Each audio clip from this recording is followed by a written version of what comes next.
We have arrived. This is Webb Parton, your host, and we welcome you to the Free Range Dogs podcast. This is a place where we stake out a shady spot and talk about all things dog. Find yourself a soft piece of grass, spin a few circles, plop down, rest your feet, and join us in this joyful conversation.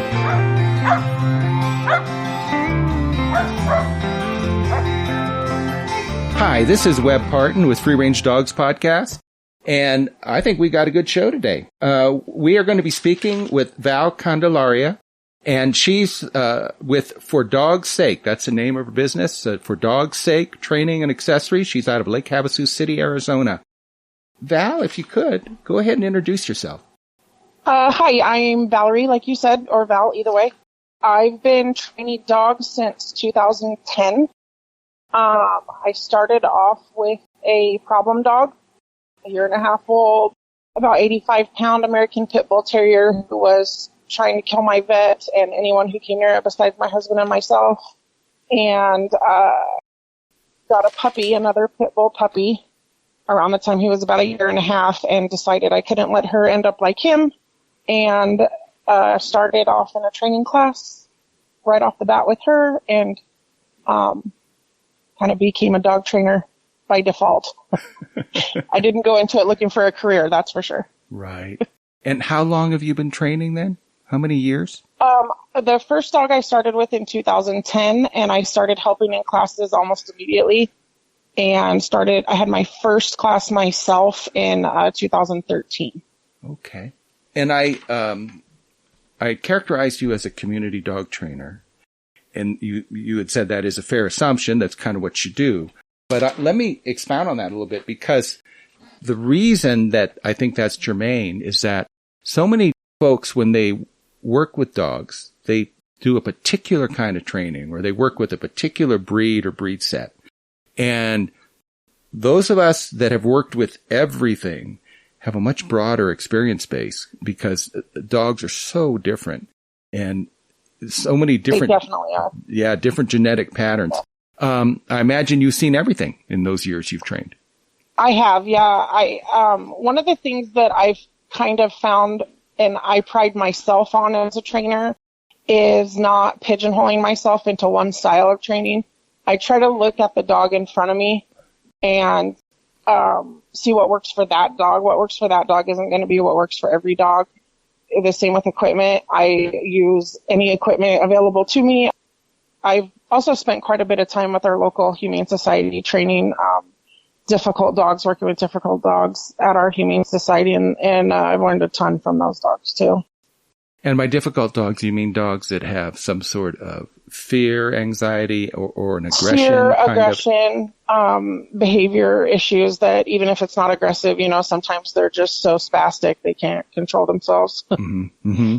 A lot of the older dogs end up in the shelter for a reason, and it's, most of the time people behind it, but sometimes it's, like you said, genetics do absolutely play a role. Yeah. And boy, that's got to be rewarding on many levels, and also probably kind of frustrating too. It is. Yeah. It is. Yeah. Yeah. Yeah. And that's all in an effort to get these kids placed and in a new home and functioning. Correct. Yeah. Yeah. I worked with one dog in particular. It was 15 months overall. I went pretty much every day except Sunday for 15 months. And right about the time I was ready to bring him home, I found the perfect family. Well, the universe does have a way of working out. And yeah. What was his issues? So his name is Nacho, and Nacho came to Lake Havasu from the Yavapai Humane Society in Prescott, Arizona. And he basically spent his first 3 years of life in people's backyards. Mm-hmm. He didn't really know how to be around people.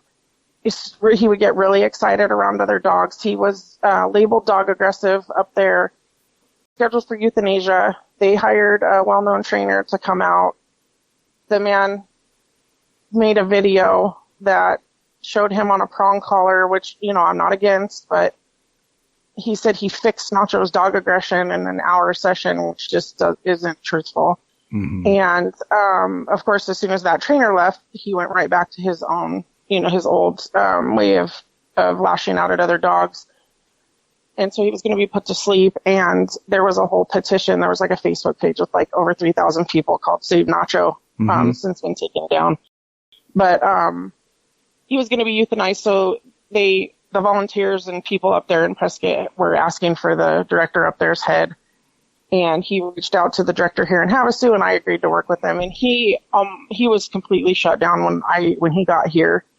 And he was actually relatively easy to work with once I got through to him, and once I got through that, don't put your mouth on me and things like that, just basic human skills. He really thrived and was perfectly content living there with me, but did end up getting a good home. I was able to take him to the dog park after the fact. Oh, wow. And he was just fine there. So. Yeah. And I mean, it's so important. A dog has to have a human to be involved with. And if he didn't know. He had no skills to be a pet. Yeah. No connection. Mm. Yeah. Well, that must be gratifying to see that happen. It was, yeah. Yeah. I know I've, because you often work at Dane Bar, Lisa Benz's place, and I've seen you there several times. I'm normally running late, messing up the beginning of your class, which it's all good. I apologize profusely. But I see just so much energy. Your folks come in, and they're fairly large classes, and all different kinds of dogs, and all of them interacting well together. And you have helpers there that are with you, that are interacting, and you're interacting with folks. And the dogs, it's like they step on an escalator and whoosh, they're into training and they're involved. And it doesn't start off that way. The first week's always very chaotic, but it gets better after that. And do you have a particular breed that you personally have in your life? I've seen you with French Brits. Are those your pups? Yeah. So, right now, as I said, I started with American Pitbull Terriers. I added an American Bully who was just the perfect dog to, start my real training, competitive training journey with. And after her, I got French Bulldogs. Actually waited 2 years to get my first Frenchie from a reputable breeder who lives in Flagstaff, who's also a veterinarian. And I waited 2 years to get him, and it escalated rather quickly after that. He's 4, and I now have 6 Frenchies. Oh my God. Sounds like the full calamity. Yeah, they're fun though. They run in a pack. Even when I go up there, she has several and watches other people's dogs, and we've had like 20 of them running together before, and everybody gets along, and it's just a really fun breed. Oh my goodness. When they're bred correctly, they're a fun breed. Yeah. So do you have a particular sort of training that you prefer? I like to what I call myself as a balance trainer. Like I said before, I don't roll out anything in training. I'm not opposed to corrections. I started with a trainer who's been training since the 70s, and she learned everything she knew from, Bob Kohler's Method of Dog Training book. I've read the books, which is, the old school crank and yank. You're going to do what I say because I say, and that works for a lot of dogs. Need to understand that, you're not going to tolerate the bad behavior. But I also use food and, a lot of positive reinforcement, which the Kohler method does also, just not a whole lot of food. And, like I said, it just depends on the dog in front of me. I'm not going to put a prong collar on a little scared Shih Tzu,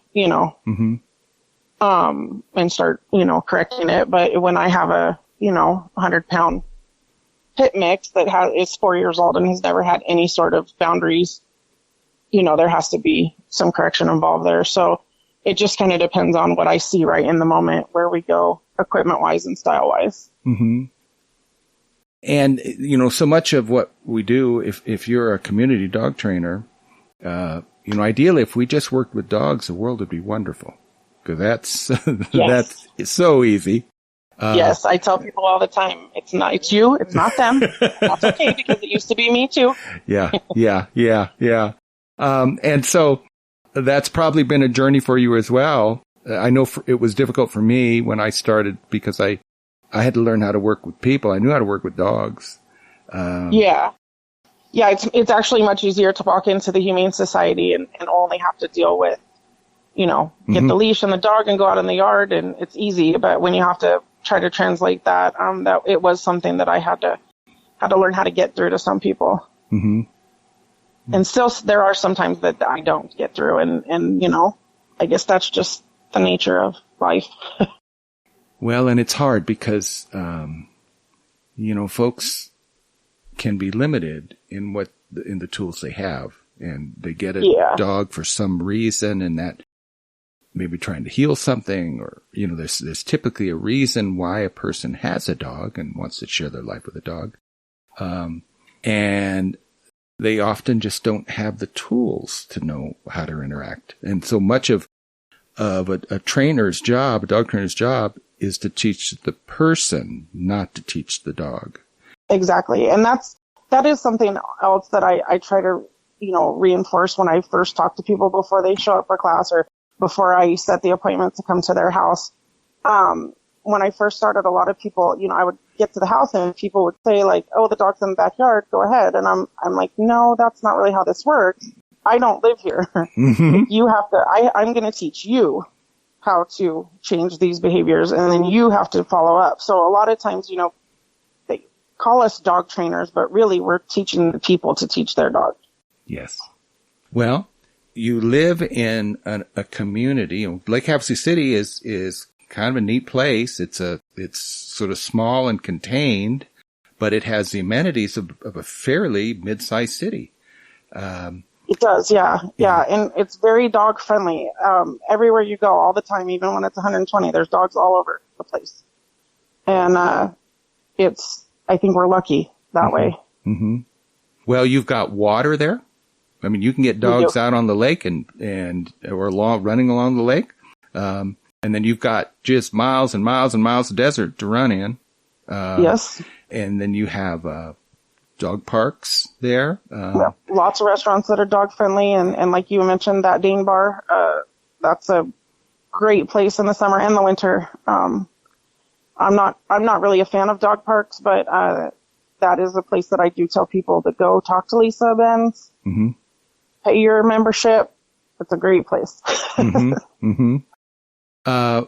So free range dogs is basically, kind of my effort to help people understand what their dogs need to be happy. And part of that is to, have some free will, Yes. And even with your little French bulldogs, they still, I'm sure, enjoy being off lead and romping and running. Yes. Yeah. And interacting as a pack, as a group.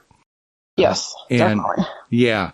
And that's kind of hard for folks to understand because they, so much of, the Kohler method that we all started there years ago. Yes.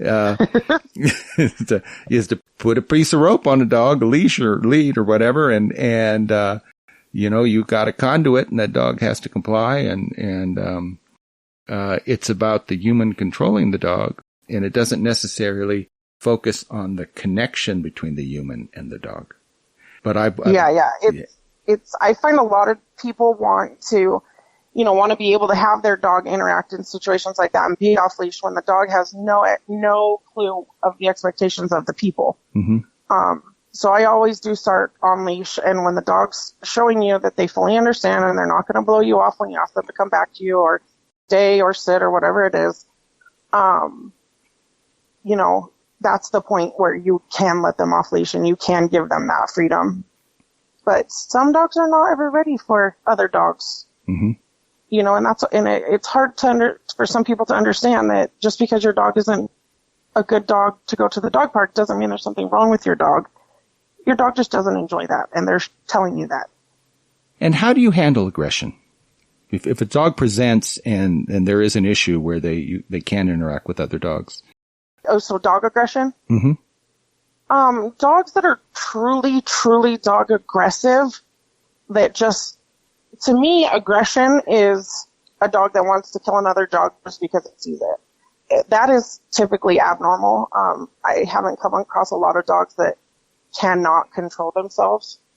Then you have kind of like a bell curve that like goes up, to being not reactive at all. And the ones that are kind of in between that just, it's like excitement that builds into triggering, an incident. We just slowly build it up. And I also, that is actually a place where Lisa's bar comes into play, because the way she runs her business, it changes the dynamic of the people, and which changes the dynamic of the dog. So a lot of dogs that don't do well at some of the city dog parks, I've seen do phenomenal at her place, just because of the difference in the control that the people have over the dogs, even though they're off leash. Mm-hmm. So I think it's more about, I always expect dogs, regardless of breed, age, if I have a hold of the leash, I have control of life. You need to pay attention to me. I'll reward you for it, but you need to be calm. You need to not lash out. They need to trust me that I'll take care of the situation. They don't have to. Once they show me that they can control themselves with chaos going on the other side of the fence, that would be the point where we would start to go into the dog park and slowly build it up. Mm-hmm. But just taking a dog that's, super excited even right into the dog park and letting him off leash is a recipe for disaster. And so you begin with a lot of structure. Structure, yeah. Okay. Yeah. And you focus on obedience. You have the dog. And impulse control. One of the things that I teach more, obedience to me is formal. Obedience is, I'm walking into an obedience ring with my dog and a judge on leash, judge telling me on leash, off leash, whatever exercise. That's obedience to me. Mm-hmm. What I like to teach in the classes that for the people that aren't interested in competing in obedience and that, which is the majority of the population, is just impulse control. Teaching the dog to be calm. Once you're calm, you get what you want. And how does that manifest itself? How do you project that to the dog? Sometimes you have to force it, depending on the dog. Other times you just have to reinforce the behavior that they're already offering. It just kind of depends on the dog. And so you're monitoring the dog and you're looking for some telltale... Yeah, I'm looking for signals from the dog. If the dog's pulling on the leash or barking or jumping around, that's not calm. That's not energy that I'm going to report. Mm-hmm. But if the dog's sitting or laying or even standing next to you, being calm, soft face, tail wagging, not barking, that would be behavior that I would reward. Okay. And do you find, because you had mentioned using food, but you find that you don't strike me as a food-based trainer. So I there's a couple things that I do start off with food right off the bat. Like the down command, I lure into position for the down command, getting in the dog, crate training. Every time the dog goes in the crate, it's getting a cookie. There's things that I just don't fight over. I'm not going to hold a cookie in front of the dog's face and say, beg it to sit and then give a treat. I expect the dog to sit because I told it, and then we're going to give the treat as a reward after the fact. Mm-hmm. Is how I use food in training.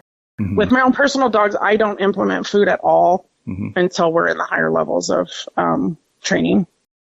And I use it more to shape behaviors than that they're already offering me than, a bribe. Mm-hmm. And so do you take your dogs out for long walks out in the desert, that kind of a thing? I don't really do a whole lot of desert walking, especially with the Frenchies. Yeah, yeah. I do more, mentally based training with them and do stuff around town. Uh-huh. We like to go to the Dane Bar. We go to different bars and restaurants in town that are dog friendly, to the lake, a lot of dog shows. They start going to dog shows right off the bat. Nothing like exposing them to 2,000 dogs right when they're, 12 weeks old. Mm-hmm, mm-hmm. So. Yeah. And so your kids are out on the lake as well. Yeah, I don't recall. Oh yeah, they love the water, believe it or not. The Frenchies. I have one that hates it. The other ones all love it. Do they swim pretty well? They do. Yeah, believe it or not, they're pretty fast. They all wear the Frenchies all wear life jackets. Okay. Actually, so does my bully. Okay. She sinks like a rock. Okay. All right. Yeah. But they do all love the water. Yeah. Mm-hmm. Do you do any kind of agility, those sorts of dog games? So we used to. I used to do agility with my bully, my American bully, Bianca. But the lady here in town that had a beautiful facility moved to Prescott. Uh-huh. So there's nobody doing agility here in town, unfortunately. Uh-huh. And so let's talk a little bit about your classes. And, Okay. because you see all different types of dogs. And I know when I'm training there in Lake Havasu City, I can see anything come through the door, but as a rule, they tend to be larger dogs. I do tend to get larger dogs. Yeah. But I had, like, this last class, I had a Frenchie and actually 2 Frenchies. I had a little white poodle mix that maybe weighed like 7 pounds. Mm-hmm. So I have had smaller dogs too. Trying to think, who's competing with a smaller dog. Oh, I have a friend with a long-haired Chihuahua that does Pet Partners therapy dog stuff that I met through classes. Really nice little Chihuahua. Mm-hmm. So, but I do tend to get, I kind of started off being known as the Pitbull lady. So I do tend to get the harder, the tougher dogs that are a little more harder to handle physically than other trainers will take. Mm-hmm. But pit bulls, my experience is that they can be just real sweethearts. They definitely can. Yeah, they definitely can. Big and powerful, but they, a harsh word and they're wounded. Yeah. A lot of them are that way. Some of them can be very, very headstrong too, like all bull breeds, Mm-hmm. The most problem I found is just like overly excitable, than, actually aggressive. Mm-hmm. Like I said, people that have no boundaries, they get a puppy and it's cute and they don't reprimand it because it's a cute little baby, and then all of a sudden it's 90 pounds and doesn't listen to anything they say. Right. And so what's your initial advice when a new dog owner comes in? How do you begin that process of trying to teach them how to teach their dog? Well, I guess it would depend on if they're getting a puppy or if they're getting an adult that is already established with a problem, where we would start. But, a lot of people, I get calls, the puppy's not old enough to train yet. And I'm like, oh, that's just not true. The sooner you do it, the better. Mm-hmm. So, puppy classes right off the bat. I start puppy classes with all of mine before they even have all of their shots. And then with an older dog, it would depend on, what issues they're having and what goal they have at the end. Do they just want their dog to not bark at the neighbor, or do they want to be able to take it out and about in town? Or even, like a therapy dog, or compete? It just depends on what the people want to do. And so your puppy classes are just kind of an immersion thing, so that you put a group of youngsters together and let them learn to be dogs with dogs? Yeah. So the puppy classes I teach are the AKC Star puppy classes. It's a structured class that, just like the Canine Good Citizen, it's a list of things that you have to go over in the class. It's 6 weeks long. It's fun. We play like Pass the Puppy, so they learn all about handling. We do things like call them from across the room, walking on a leash, not real super structured, but things that the puppy needs to do. And then the second half of the class is puppy play, where we let the puppies go crazy, and I talk to people about, what the proper play looks like, when they need to stop their puppy and kind of give them a breather, to reset their brain, calm down a little bit, and then let them play again, to try to, keep that socially friendly play going through. I think we do like 15, 20 minutes, depending on how old the puppies are. And then at what age do you cross that over into a more structured training? Once they did one puppy class, then I would have them go into CGC and into my mentor Rosie's obedience class, depending on whose class is starting when. And so what age would that be for the dog? 3 months? Ideally, it would be like 5, 6 months old. Okay. And from your experience working with people, at what point do the owners stop? When do they? What do you think most people want when they come into one of your classes? Where do they want their dog to be? Really and truthfully, most people want their dog to not pull on the leash. I actually get a lot of people that once the dog stops pulling, they stop coming to class, which is fine as long as they're getting what they want out of it. I'm happy. But the general population isn't showing up to dog shows to compete. Although that does happen. I do have quite a few people that have started off in basic things that are now competing with their dog, and I thoroughly enjoy that. But the single most thing I find is once the dog starts, listening to just basic things around the house. When you say no, they listen and stop pulling on the leash, then that's mostly what people want. And what about recall? Because if a dog stops pulling on the leash, it doesn't mean they're going to come back to you if they get loose. It doesn't mean they're going to come back, no. I do get people, that's not one that I really have struggled. The way I teach it, it's all positive on the recall because they have to want to come to you. So I talk to people about the different games you can play so that every time you call the dog, it wants to come back to you because you're better than whatever they're chasing. If I could pick what people got from my class more than anything would be the stay command. Right along the lines with the recall, because even if the dog's taken off, if you yell stay and they stop and stay, you can call them back and things like that.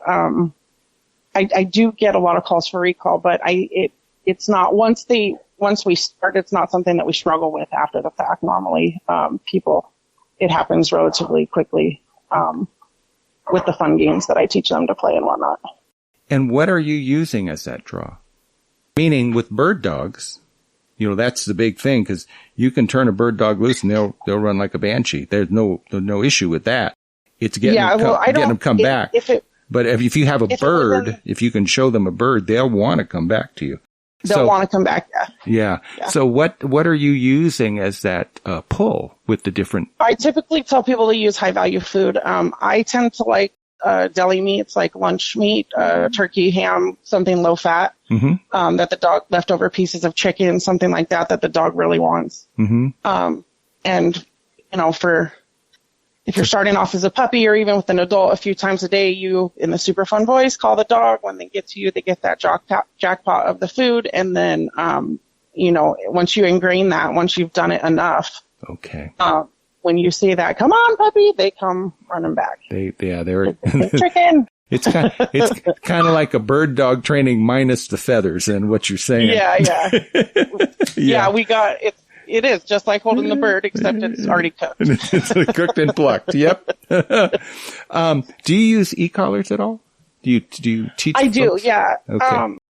I do. I tend to not use e-collars until I'm sure that in the shock part of it, the stimulation. Until I'm sure that the dog is blowing me off, that the dog fully understands what I'm asking and it's blowing me off, then I'll use that correction. But I tend to use the vibrate and the reward for things like recall and, as a reward, a remote reward.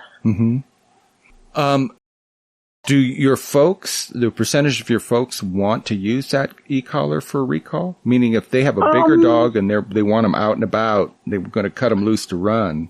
Do they look to you to help them learn how to use that tool? Yeah. The ones that, if we get to the point where I'm sure that the dog is trustworthy enough to be off leash, then that's where we would use the vibrate or the tone. And, use the e-collar on the recall. Yeah.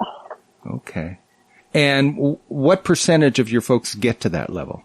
Low. I would say probably maybe 5 to 10. Okay. So folks are stopping once the dog doesn't pull on the lead anymore. Pretty much that's where. Okay. Well, that is a huge deal for many folks. And it's taught in so many different ways, prong collars, that kind of a thing. You look at the individual dog to see how the problem's manifesting itself before you make a decision on how to intercede. On equipment for sure. Yeah. I teach an AKC canine good citizen class, so I can't use an e-collar or a prong collar or a head collar, for that. So I tend to use chains, ideally, but that can be not enough for some dogs and that can be way too much for other dogs. So it just depends. Okay. And, I guess, for me, when I'm working with folks, the hardest thing is to get people to be able to read their dog. Do you have any tips on that? How do you communicate with your folks so that they're able to do that? I like to watch the dog. I like to take the leash from the people because my energy is different than theirs. And I like to watch their dog, and point out specific things that are happening and what I'm saying. And then as I start talking, I ask them to start pointing that out. You know, like, what are you seeing now? And making sure they're seeing the same thing that I just pointed out. Mm-hmm. But body language is definitely something that I try to get through to people. And do you find that most folks are able to assimilate that? You know, yes and no. I think it kind of depends. It depends on how much the person really wants, how much effort the person really wants to put into it. Yeah. Yeah, I'm trying to think of like a specific example. I have one friend that's all we talk about is different body language. Mm-hmm. Mm-hmm. That I met through training actually. And, she's just, you know, absorbed it all like I did. Mm-hmm. And, then there's other people that I could talk and they have no clue what I'm even saying. Mm-hmm. So. Well, I know it's for me. I mean, I can look at a dog and it was just clear as day. I mean, it just. Yeah, I can too. And it's hard because, I mean, it wasn't always that way for me. So I guess I understand when the people don't get it because I didn't know any better. Like I said, when I first started with my first American Pitbull Terrier, I had no clue what I was getting into. I did everything wrong and I had no idea about body language. But as as I started learning, it was like, you know, black and white, easy for me to see. Mm-hmm. But I don't know that most people put that much effort into, especially if they don't have a real problem where, you know, I was going to have to put my baby to sleep if I didn't change something, you know? So if it's not life or death, I don't think people take it as seriously as I did when I first started. Yeah. And had that dog bitten or done damage? No, he never made contact. He had like the whole Hannibal Lecter muzzle. Yeah. And once I started learning with the puppy, everything I learned with the puppy, I came home and did with him. Mm-hmm. And he lived a long life. Happy. Almost, he was 14 when I had to put him to sleep. From old age, he had a stroke. Mm-hmm. So, once I knew I could control him and I calmed myself and was a good leader, he kind of fell right in line. Okay. He believed you. He did. Yeah. Once I learned, you know. Mm-hmm. Well, it is gratifying when it works. You know, I know I would try and bring folks in when I was training their dogs, when dogs were here and I was doing gun dog work. But boy, not everyone can, you know? No, it's definitely, and it's hard to teach people a feeling, you know, like that gut feeling that you have that change it, you know, from when I first started until now. There's literally a feeling in the pit of my stomach that I wish I could give to people that the dogs understand, you know? Mm-hmm. I call it magic fairy dust. I wish I had it. I would give it to everyone. Well, how do you connect with a dog?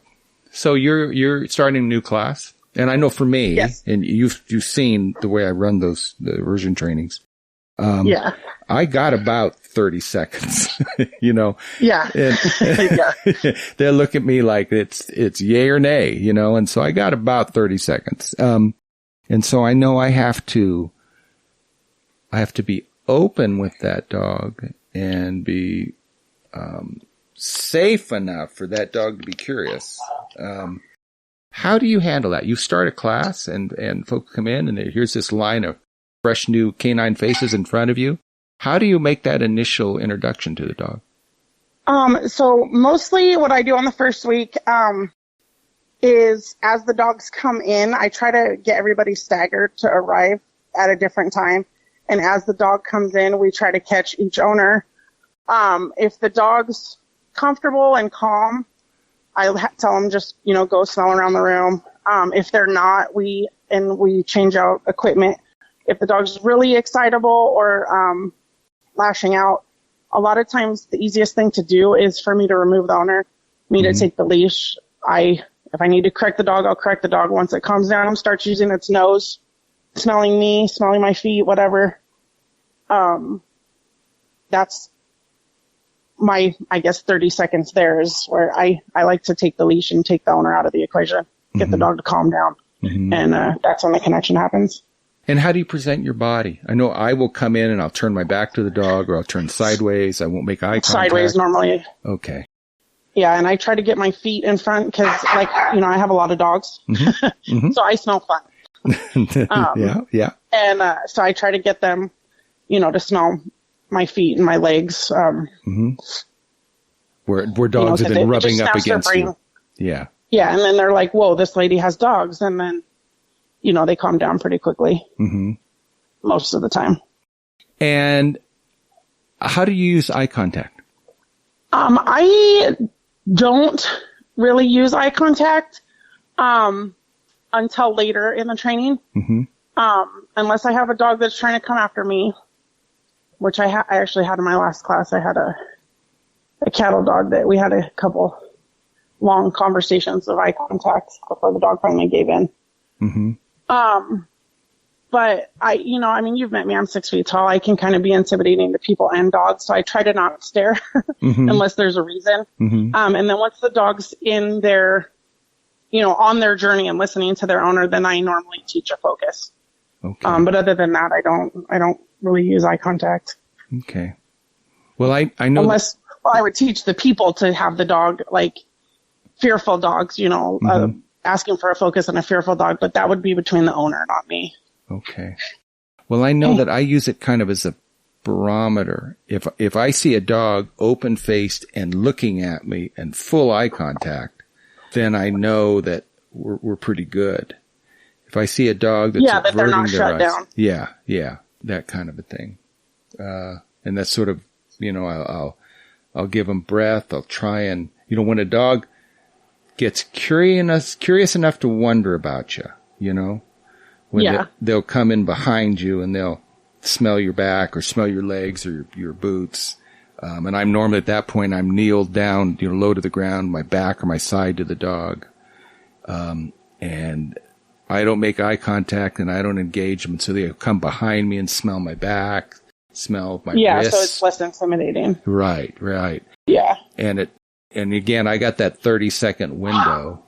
So, I'll turn sideways and I'll, you know, kind of make very cursory eye contact and then back away. I won't engage, you know, but enough that trying to determine how, are they willing to look at me? Are they curious about me? And once they come in and they smell your breath and they come into your face, maybe try and lick your face, then you know you got it. It's done. Yeah. You know, yeah. You've been at this a while. Do you are you going to continue? And what would you like to do in the future that you haven't been doing up till now? Oh, that's a good question. As far as like with other people's dogs? Yeah, with training. Yeah, I mean, ideally, if I won the lottery, I would like to have a building that we could do more sports like agility and you know, all the fly ball, all the things that big cities can do that we just don't have the space to do here, especially with the heat. I went into dog training with the problem. You know, I was, like I said, I was going to lose my dog. I was going to have to put him to sleep. He was going to hurt somebody. But I really found my passion with competing. I love showing my dogs. I love showing an obedience. Rally's a form of obedience that I do as well. We do dock diving. I do scent work with Frenchie's Glutton for Punishment. I wish I could. There's one thing that I wish I could, you know, get through to more people is how fun it really is to compete and how much the dogs thrive when you're doing sports. Yeah, and it gives them something to do. It gives them an outlet. Yeah. Yeah, and it's, you know, little things, you know, the scent work looks like it's not really a big deal, but it, you know, it really works them mentally. And then, you know, you come home with a tired dog and then they're not tearing up your house. Yeah. And, you know, I haven't spent much time around French Bulldogs. I haven't lived with a French Bulldog. But what's your sense of them? I mean, are they little hunters? Do they have some herding in them? They're really, really good all around dogs. They do have limitations with their size, and especially where we live with the heat, they overheat. But we do everything. Vandal, my first one, I think he's on 18 titles now. He does scent work, obedience, rally. He's a therapy dog. He's farm dog certified. He does trick dogs. He has all his canine good citizens. They're fun. We have grasshoppers all over the place right now. They kill the grasshoppers in the backyard. That's a fun do. So they have kind of that, like terrier get it instinct. Which is actually kind of what they were bred for originally, was, bred down bulldogs to be able to catch rats and things. Okay. They're fun. I wish more people had Frenchies, well-bred Frenchies with good temperaments that, you can't be serious when you got a house full of Frenchies, that's for sure. Well, they do. The ones I've had contact with do seem to have a real sense of fun about them. I mean, they like to play. Yeah. They do. Yeah. And they really have an actual sense of humor. It's always a funny thing that I always say in true Frenchie fashion, if you laugh at something, they'll do it forever. Okay. Well, that's a good motivator. Yeah. Yeah. What can we do to help you? Do you want to talk a bit about your program and how folks can get in touch with you? Sure. My phone number's, you'll probably post it on the thing. It'll be normally quicker to text. It'll be in the metadata. Okay. Yeah. So I'm normally quicker to text, or message on Facebook. We are pretty much doing canine good citizen classes back to back. It's a small town. I don't know how we have people every time, but we manage to fill classes every single time we have them. This right now has probably been the longest break we've had between classes since I started doing classes at the Dane Bar in the summer. And that's, like I said, because I have 3 puppies. I'm trying not to spread myself too thin. So once they get a little older, here in a couple weeks, we'll be back at it again at the Dane Bar. That's a good place to find us too. Lisa's, always open. On Tuesday through Friday in the evenings. But yeah, we're always doing something. And if I have enough people to do advanced classes or to do, rally classes, or scent work, we do those too. Trying to always do something fun along with the more structured kind of classes. And how many days a week do you train? Class-wise, 1 or 2, depending on which classes we're teaching. I try not to do more than 1 or 2 days a week. Okay. And that gives you a break in between and you can... It does, yeah. And like I said, I have therapy dogs. We visit locally with therapy dogs. I'm also the president and show chair for the Flagstaff Kennel Club, so I'm up there a lot for meetings. And we have our all breed show coming up in July, so there's a lot of work I have to do for that kind of stuff. And I do have a husband, so I try to not stretch myself too thin. Yeah. Well, I really appreciate you taking the time to talk with me today, and I appreciate you having me. Well, it's so interesting to hear different ways that people live with dogs, and definitely. There's people that think about, gee, I wish I was a dog trainer, and I wonder how that would be and what it would be like. And there are people who have done that. We're talking with one today. So I want to thank you for spending time with us, and it's time to wrap up the episode. And to our listeners, we appreciate you tuning in, and hope to share time with you in a couple weeks again when we put a new podcast out.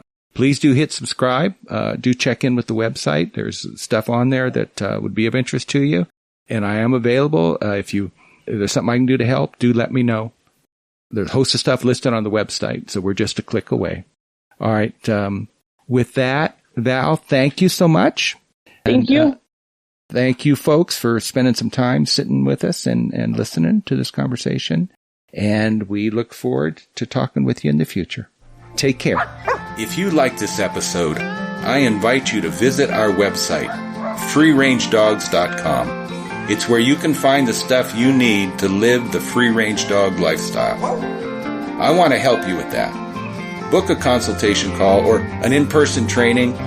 attend one of our ongoing events, or join our online membership program. We got it all on freerangedogs.com. All right, it's time to head back to the truck and the water bucket for the thirsty dogs. This is Webb Parton signing off, wishing you the boundless joy that comes when you share the outdoors with your best friend.